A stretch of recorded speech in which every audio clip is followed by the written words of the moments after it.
Ironically, the tricksters and conmen who promote a high-carb diet usually promote the idea that calories is all that matters for weight loss and weight gain too.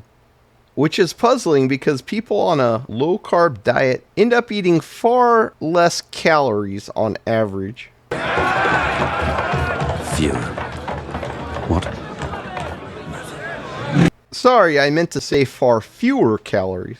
It's a common misconception held by all truly stupid people. Yes, many of these people are dietitians, or they have exercise-related degrees, or they're even doctors. But if they're only trained in basic biochemistry and don't have significant mathematical education, are they really qualified to tell us what the science is? It's easy to criticize, but they're really criticizing science, because I represent science. Yeah, well, that's just like your opinion, man.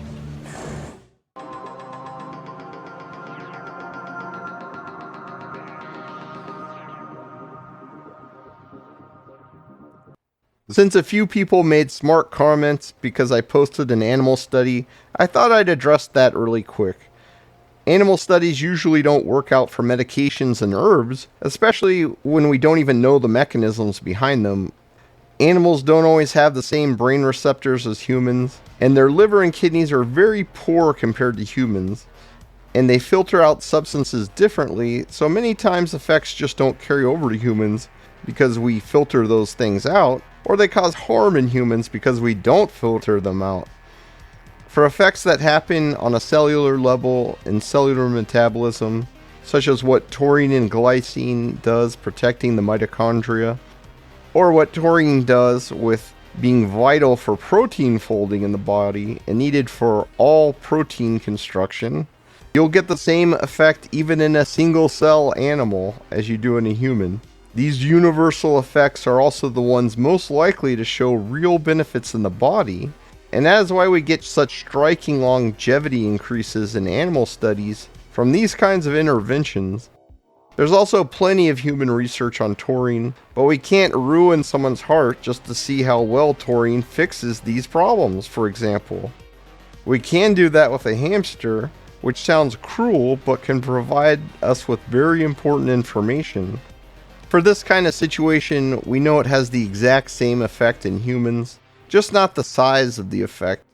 In fact, we can get mitochondria in a petri dish to live forever and function like those of a newborn if we give them enough taurine and glycine.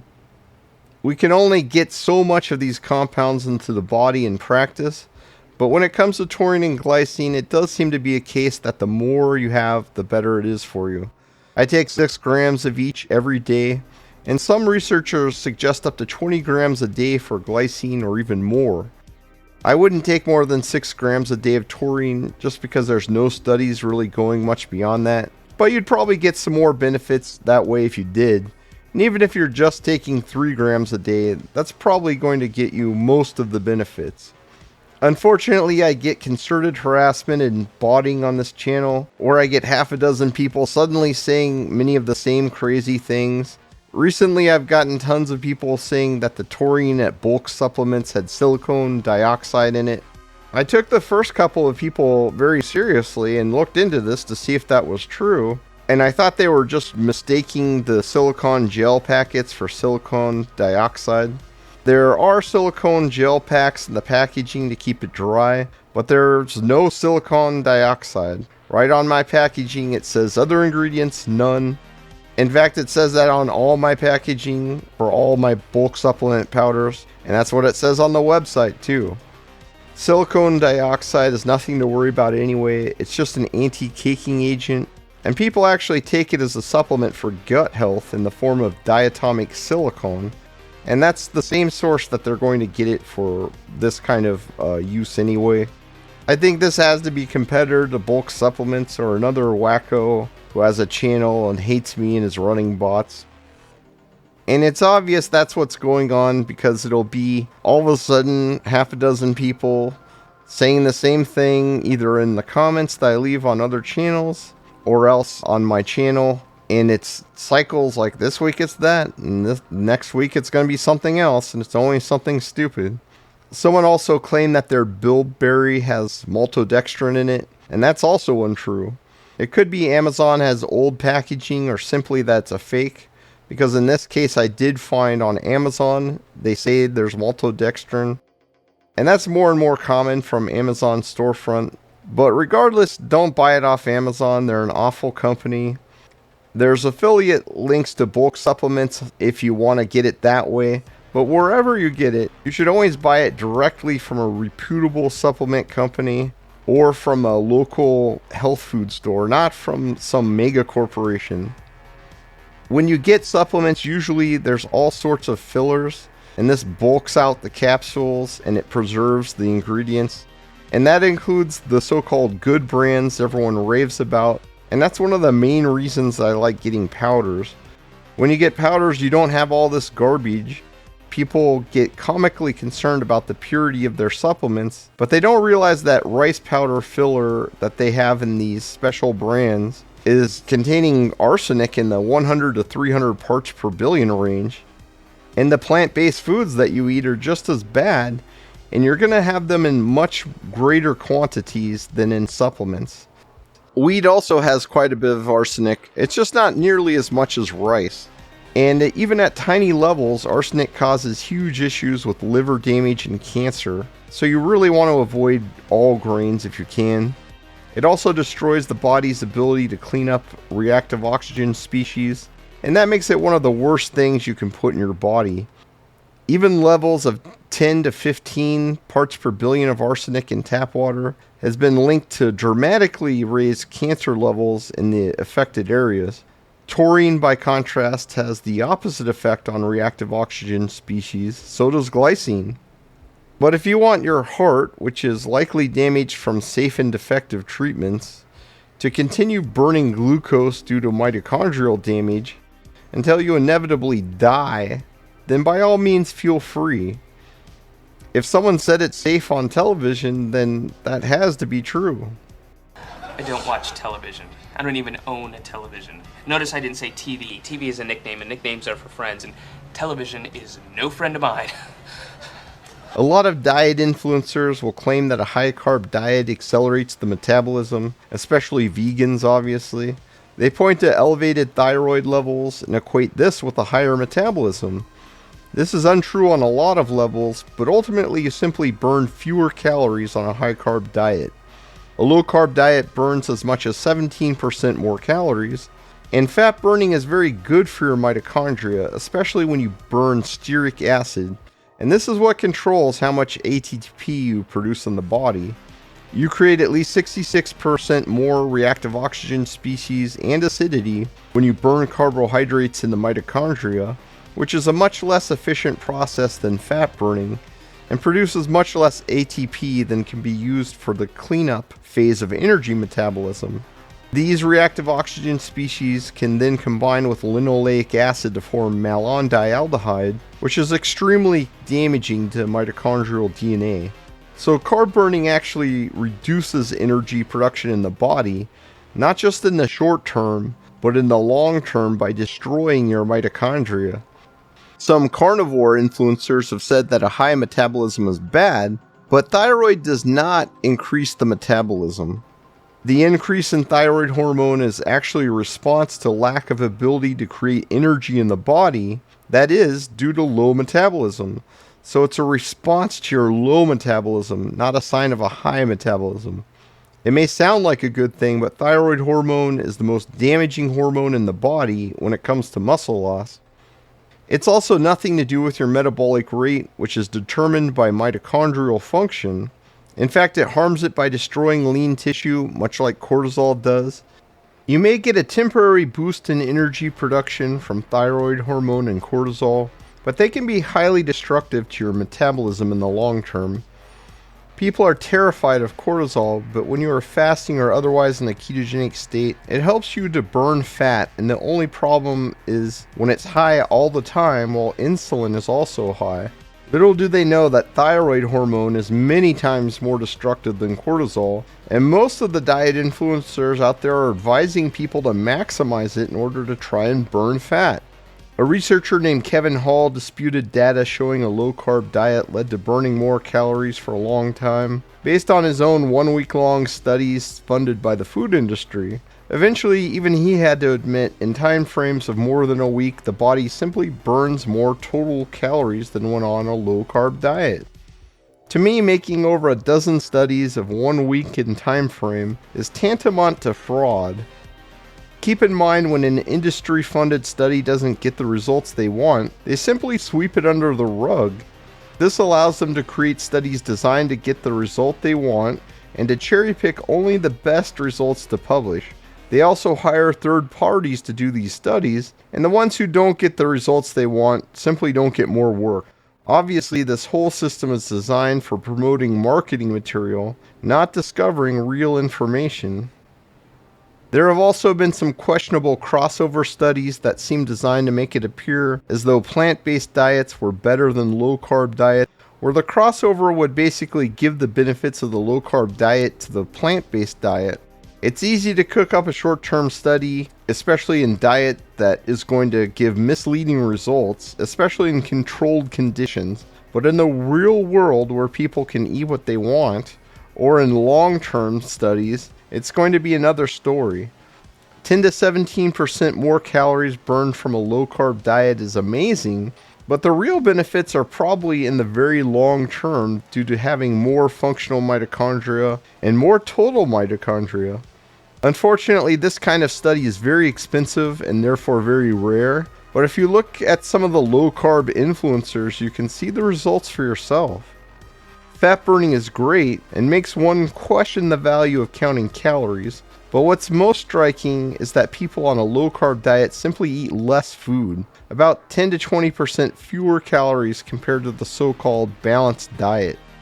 If you are a meat eater, this should not be a big surprise. Meat is very filling, and I also find sardines and eggs to be very filling, even more so than meat.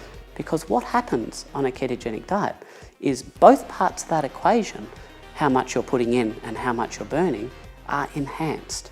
So if we have a look at how much you're eating, so when your body produces ketones, they have a potent appetite suppressant effect. And there's lots of research to demonstrate this. If we do a finger prick blood test and confirm that you have ketones in your circulation, we know for a fact that your appetite is going to be less than it otherwise would have been. And a lot of people will instinctively reduce their meals to 1 or 2 meals a day when they're in ketosis without any prompting at all. And I see that day in, day out in the clinic. So that's the first part of the equation in terms of reducing what's going in. And then even more excitingly, for me perhaps, is that you end up with an increased involuntary energy expenditure, even at rest. And this has been demonstrated in several studies. So perhaps one of the most impressive studies was where people lost 10% of their body weight on either a low-fat or a high-fat diet. And then their resting metabolism was measured. And it was found that the people who had lost weight on a high-fat diet had a far higher resting energy expenditure. And that was equivalent to the amount of energy that you would expend riding a bike for an hour a day. So it wasn't an inconsequential amount. And if you put both of those factors together, that you're on a ketogenic diet, you're less hungry, you put less food in, and 2, your energy expenditure increases over and above what it would have been if you're on a low-fat diet, then that really gives you a huge metabolic advantage. Coming back to animal studies, it's important to note that rodents don't get much satiation from fat. This is a fact that unethical researchers exploit to blame a high-fat diet, which is really a high-fat, high-carb diet, on weight gain in animal studies. While humans and rodents have extremely similar cell and mitochondrial function, they're very different in their dietary needs. In a study of obese Chinese men, it was found that all hunger and satiety hormones were favorably affected by both protein and fat, while carbohydrate negatively affected all of them. Guess all that rice is not so good for them after all, even discounting the arsenic. Many assume the modern Asian diet is what they have always eaten. But this came about only in modern times with the population explosion and war rationing. There are still some restaurants in Japan that have been operating since medieval times, and you may be greatly surprised by the cuisine that they serve. In a study of children, it was shown that protein strongly suppressed the hunger hormone ghrelin, while carbs temporarily decreased it but caused it to rebound to levels higher than before after just a few hours. Not only did carbs fail to sate their hunger, it actually increased it. When it comes to protein, not only does it act differently on a caloric basis than fat or protein, increasing it actually causes fat loss in many studies. It simultaneously causes fat loss and increased lean tissue, even though eating more protein technically increases caloric intake. So don't be afraid of protein, and anyone who warns you away from it has very little understanding of human physiology, which unfortunately seems to be most doctors. In fact, dietary protein does not normally increase gluconeogenesis at all. The vast majority of gluconeogenesis is conducted on the glycerol backbone of triglycerides, i.e. fat, and the more fat your body burns, the more of this material becomes available. Yes, eating low carb and burning fat actually provides more material for gluconeogenesis. On the other hand, consuming carbs raises cortisol over time, and it's cortisol that drives gluconeogenesis, while at the same time, you're going to have less material to burn, so you're going to have to resort to burning lean tissue instead. So don't be afraid of dietary protein. It is never going to impede weight loss, only aid it. Carbs, on the other hand, are very catabolic when taken in large amounts. If you want to burn lots of lean tissue, then eating carbs is the way to make sure it happens. Now, all of these guys on PEDs you see, they don't tell you that cortisol is almost entirely blocked by taking these special supplements. If you tried to eat like they eat, all you're going to get is sarcopenia. Leucine, which is found mainly in meat and dairy, has particular effects on hunger suppression when taken with a meal.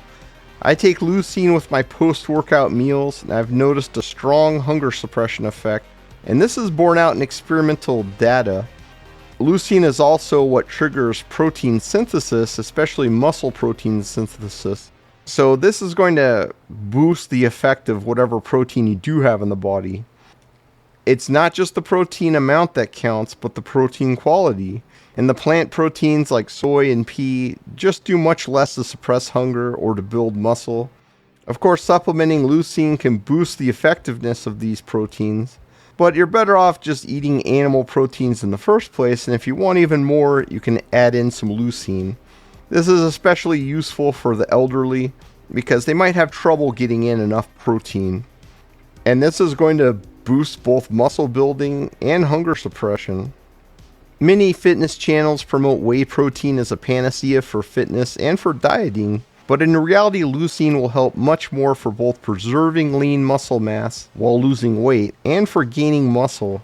Your body can only make a limited amount of lean tissue in a day, much less than the amount of protein that most people take in. But leucine directly stimulates this process and can instruct the body to use the protein that it does take in constructively. Aside from leading to eating fewer calories and leading to burning more calories, fat has many health benefits. Oleic acid, common in animal fat and particularly high in chicken thighs, which are also high in taurine, activates the anti-aging sirtuin genes in your body. It's also very anti-inflammatory. Oleic acid is also found in extra virgin olive oil, and this is probably the main thing that actually helps you when you take extra virgin olive oil for your health. Stearic acid is known to stimulate mitochondrial activity and create new mitochondria in the body, which increases your metabolism. On top of this, animal studies show that stearic acid in the diet reduces visceral fat by over 70%. Stearic acid is found in beef fat, including dairy. Of course, EPA and DHA are required for brain health and for proper functioning of cell membranes in every cell in the body. This is found in its highest levels in seafood, but it's present in all animal fat. For every benefit to protein and fat for health and body composition, there's a detriment to carb burning in the same category. Animal fat is good for the mitochondria, carb burning destroys them. Fat and protein suppress ghrelin and increase satiety hormones. Carbs cause them to wildly rebound in the wrong direction after you eat. Fat blunts the insulin response of the body to food, and carbohydrates drive it wild and drive up cortisol over time, which compensates for the excess insulin. Over time, this drives your body wild with hunger. A low-carb diet has even been shown to effectively end binge eating in those who suffer from it. In trials, all participants have lost binging symptoms on a low-carb, high-fat diet, and I can tell you from personal experience with fasting, when you break a fast with carbs, it can easily lead you into binging even if you don't have that problem. On the other hand, if you break it with a healthy low-carb food, such as sardines or yogurt, you'll be completely full from even a small meal. Insulin levels are also tightly linked to high blood pressure, which is the main driver of heart disease. That's because insulin causes the body to hold on to water, and this is what increases your blood pressure. It even drives dementia over time by destroying your neural mitochondria. So feel free to eat from the dietitian-approved diabetes pyramid if you like. But keep in mind you may have some difficulty remembering just how many donuts you have left to fill out your dozen. Only one left. Please just pick one more donut. Jam. Jelly? Yeah, I already told you once. Keep the change.